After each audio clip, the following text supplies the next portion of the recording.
Des feux de forêt alimentés par les vents de l'ouragan Dora ont fait au moins 36 morts dans l'archipel américain d'Hawaï. 2 îles sont actuellement touchées par les incendies qui ont détruit une ville, provoqué des milliers d'évacuations et forcé certains habitants à se jeter à la mer pour échapper aux flammes. C'est un jour profondément sombre, a déclaré face à la presse Richard Bisson, le maire de l'île de Maui, alors que les autorités locales font état d'au moins 36 morts selon un dernier bilan. Ce bilan provisoire risque de s'alourdir, car les opérations de recherche et de secours continuent. Les incendies touchent principalement l'île de Maui et dans une moindre mesure celle d'Hawaï. Ils ont été aggravés par des vents violents, allant jusqu'à 130 km/h, nourris par la force de l'ouragan Dora, qui passe actuellement dans l'océan Pacifique à plusieurs centaines de kilomètres au sud de l'archipel. Hawaï. Le décor paradisiaque est devenu un paysage d'apocalypse. Loic Piala, la ville touristique de Lahaina, sur la côte ouest de Maui, est la plus durement touchée et a été en grande partie détruite par les flammes. Une grande partie de Lahaina a été détruite et des centaines de familles locales ont été déplacées, a confirmé le gouverneur d'Hawaï, Josh Green, dans un communiqué. Des survols au-dessus de la ville ont permis d'identifier plus de 271 structures endommagées selon le comté de Maui. Coincés par les flammes, certains habitants de la ville se sont jetés à la mer pour tenter de survivre.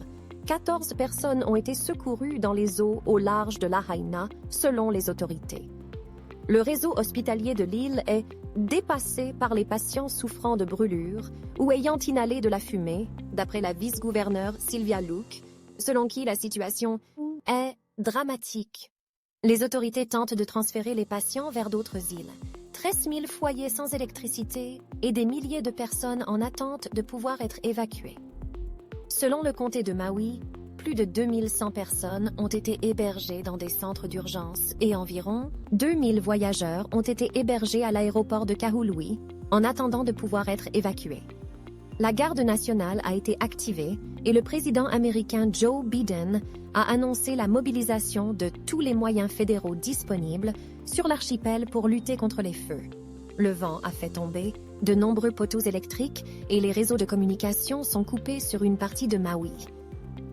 Cela complique grandement la tâche des secours, car même le service d'appel d'urgence ne fonctionne pas dans certaines zones de l'île.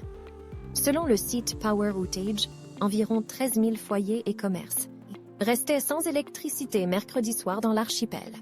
Selon la vice-gouverneure, le fait que les incendies aient été indirectement alimentés par de forts vents exacerbés par l'ouragan Dora est sans précédent, car ces phénomènes météorologiques apportent habituellement pluie et inondations à Hawaï.